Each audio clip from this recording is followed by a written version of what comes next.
Now, one other thing I want to share, which is also a viewer story that was sent to me. It asked to remain anonymous, but basically, she wrote me a story talking about how her 19-year-old son felt pressure to get married just to be able to qualify for financial aid to get a student loan, guys. And if you think this is a poor person's problem, it's not. Because take a look at this. She says, despite her family being in the top 10% of net worth, having around $3 million in net worth and earning $175,000 annually, her and her husband are struggling to finance college education for their 3 children.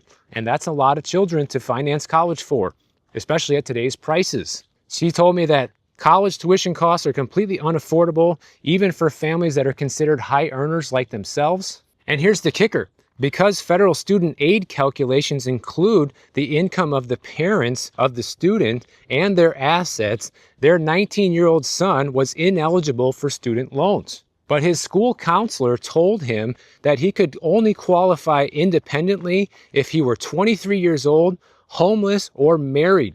So him and his girlfriend got married at City Hall in order to gain access to financial aid. And a couple months later, her 22-year-old son did the same thing for the same reasons. They even have a running joke in the family that we are the poorest rich people that we know.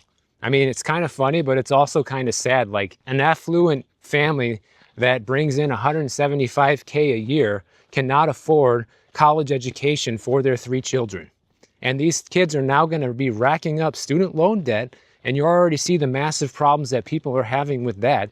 And if they don't get good enough jobs to be able to pay it off in a reasonable amount of time, they could be buried in that debt for decades. Now, with parents that are doing well in life, I'm sure they can help expedite paying off those loans. But still, having to resort to drastic measures, getting married at 19 years old just to be able to get a student loan, that is insane. I'm not saying that they're insane for doing this. I'm saying it's insane that it has come to this in order for people to just be able to do something as simple as go to college. And I'm sure other countries that offer free education are just laughing at us, seeing how desperate the situation has become just for people to be able to get a degree. And so I think the main takeaway from all of this is just that everything that used to work normal, used to be normal for people to be able to get something from the dollar menu at McDonald's. It used to be normal for people to be able to just accept the fact that a business can't make it and has to shut down,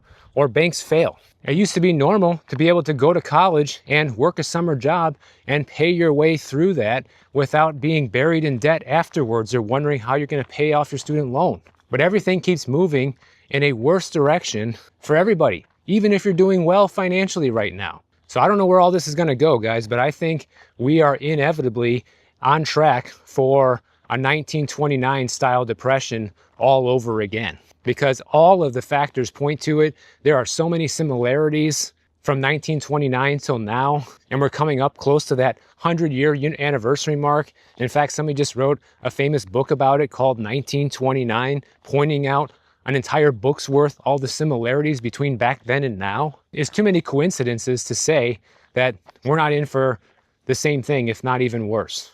The real big difference this time are the extreme measures that our governments are probably going to take and ultimately end up collapsing the value of the dollar because of their decisions. So let me know what you guys think about all this.